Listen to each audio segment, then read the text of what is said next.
Good evening, my friends, and welcome to a slightly later than usual installment of the program. From very high above all the puerile and vacuous forms of Wyoming mainstream media, this is Cowboy State Politics.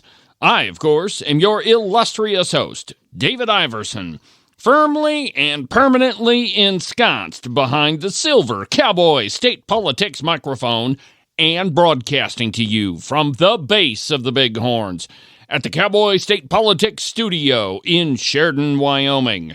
Well, good evening, my friends, and welcome to the program. Happy New Year. It feels like we haven't spoken all year. Yeah, I know, corny joke, but I just couldn't resist. One disappointing update from when we last spoke. It would appear I'm going to have to make elk license stew yet again this year. It was a long shot anyway. 2 days left in the season, kind of the old Hail Mary to end the year. We did see a gigantic herd, though. They were just a mile and a half away, and there was no way we were going to get over to them. So anyway, the elk successfully evaded my rifle yet again. That's okay, though. We've transitioned into coyote massacre mode. Well, the truth is, it's always coyote shooting season. That and wolves. By the way, have you noticed that it's apparently news that we shoot wolves on sight in Wyoming? Even Fox News published an article about it. Little do they know, it's always been Wyoming policy to shoot on sight. Oops, did I say that? What I meant to say was, after they were classified as predators, it's always been the policy to shoot on sight. It's because they're an apex predator and they're going to kill livestock. That's just a foregone conclusion. Why work hard to take down an elk when you can get an easy meal out in some rancher's pasture? Anyhow, if those wolves in Colorado cross over into Wyoming, there'll be target practice before too long. And rightfully so. It was a dumb move to try to repopulate the wolf into Yellowstone as if they were ever going to stay in Yellowstone. And they weren't extinct or endangered in the first place. It was just an idiot move by the U.S. Fish and Wildlife Service, who was pressured by so-called conservation groups to put them back in the park. I've talked to a number of people in northeast Wyoming who have seen wolves this far away from the park. There was a guy at Lake DeSmet who's got a picture from his game camera of what is definitely a wolf. So don't tell me that they stay in one spot or that they're going to stay in Colorado or Yellowstone for that matter. I only have one thing to say about it. Don't pull the trigger until they're close enough that you're sure you're going to hit them. They're just like coyotes. If you shoot at them and miss, they'll learn for the next go-around. Before I tell you the other thing that's been sticking in my craw, let's get a word in from our sponsors. Today's brief episode is brought to you by the Buffalo Wool Company. If you want to keep your feet warm when it's really cold outside, the best pair of socks that you could ever put on are from the Buffalo Wool Company. Go to their website, thebuffalowoolco.com. Trust me, you're not going to be disappointed. Also, Happy New Year from Rebecca Bextel at Compass Real Estate. In this new year, if you're thinking about buying or selling a piece of property, you need a real estate agent that you can trust. And that agent is Rebecca Bextel at Compass Real Estate. Her phone number is 307-699-3519. Again, that's 307-699-3519. The following ad is paid for by Reed Reisner for Senate. Who's the leader for the Senate? It's Reed Reisner. He's the one for you and me. Cheer his name so happily. R-A-S-N-E-R. What's his name? Reed Reisner. R-A-S-N-E-R. What's his name? Reed Reisner. Reed Reisner for the Senate with the voice so strong and true. Bringing change term limits to Reed Reisner's here for you. R-A-S-N-E-R. What's his name? Reed Reisner. And now, back to the program.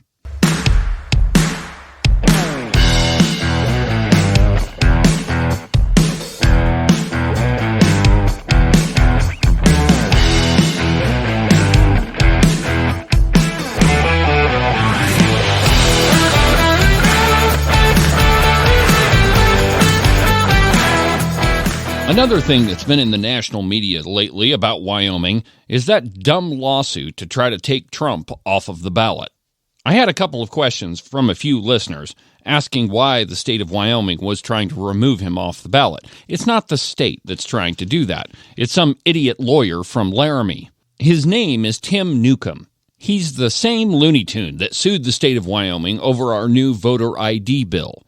C.J. Baker wrote an article for this outfit called The Wyoming Truth on May 8th of last year, and I quote, District Judge Danessa Snyder of Rawlins dismissed Tim Newcomb's complaint on February 14th. The judge said Newcomb had failed to show, quote, who was harmed, when the harm occurred, or even if harm is likely to occur. For example, Snyder noted that the retired attorney never said whether he was a registered voter affected by the law. Quote, there are not even any allegations that he's been refused the opportunity to vote by failing to provide one of the acceptable forms of identification, Snyder wrote. She suggested Newcomb only faced perhaps a minor inconvenience of having to carry a wallet that usually already contains at least one type of identification, as outlined in the disputed statute. End quote. Like I said, Looney Tune Laramie lawyer. This lawsuit ought to get slapped down faster than me on a dumb statement from Nancy Case. It does bring up a larger point, though, that Democrats, definitely in Wyoming, are absolutely incapable of winning most elections, and so they've resorted to what's called lawfare, using the law for political ends. That's exactly what all of these prosecutions and lawsuits against President Trump are all about. You can't beat him at the ballot box, so let's get a judge to decide the outcome of the election for us.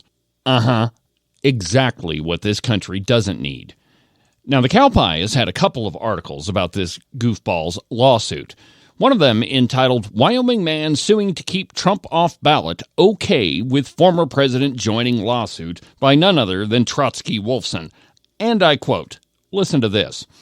Newcomb hopes for a hearing to weigh the issues. Quote, my complaint grounds the two facts required by the 14th Amendment to disqualify traitors from ever again holding office, Newcomb wrote in a Tuesday filing. He then accuses Trump and Lummis of treachery and giving comfort to the United States' enemies, despite their oaths to the U.S. Constitution. His complaint had linked these accusations to Trump's involvement in the January 6th Capitol breach and Lummis's objection to the certification of the Pennsylvania 2020 electoral ballots. Lummis, at the time, said she wanted time to vet the soundness of the 2020 election and was concerned that the state's mail-in voting scheme could be unconstitutional.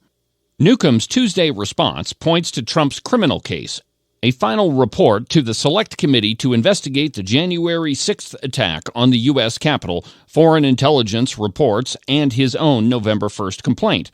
Newcomb countered arguments by both Trump and the Wyoming Secretary of State Chuck Gray, who labeled his complaint as meandering and lacking in legal logic, in part for its presentation of outside links to videos, including a superhero montage. End quote. So this lawyer really is off his rocker. Not to mention, all of these people that are trying to prosecute President Trump for January 6th have missed this little gem. I know that everyone here will soon be marching over to the Capitol building to peacefully and patriotically make your voices heard. Today we will see whether Republicans stand strong for integrity of our elections, but whether or not they stand strong for our country. That is the one soundbite that the January 6th Commission didn't even want to talk about. And it's definitely the one that Tim Newcomb doesn't want to mention in his lawsuit. Wyoming courts ought to knock this lawsuit down in a heartbeat, just like what happened to Tim Newcomb's last lawsuit. Dismissed out of hand for being absolutely ridiculous. Well, that'll about do it for this quick New Year's Day installment of Cowboy State Politics. I hope you had a happy new year, and we'll talk again on Wednesday. One quick thing before I let you go for today. If you're the type of person that likes to read your news, at the Independence Network, we've added a written news segment to the website. Just go to the main website, independencenetwork.us, and you'll see the link right up at the top. Make sure that you go and check that out. But for now, from the base of the Bighorns at the Cowboy State Politics Studio, I'm David Iverson, and this is the one and only Cowboy State Politics.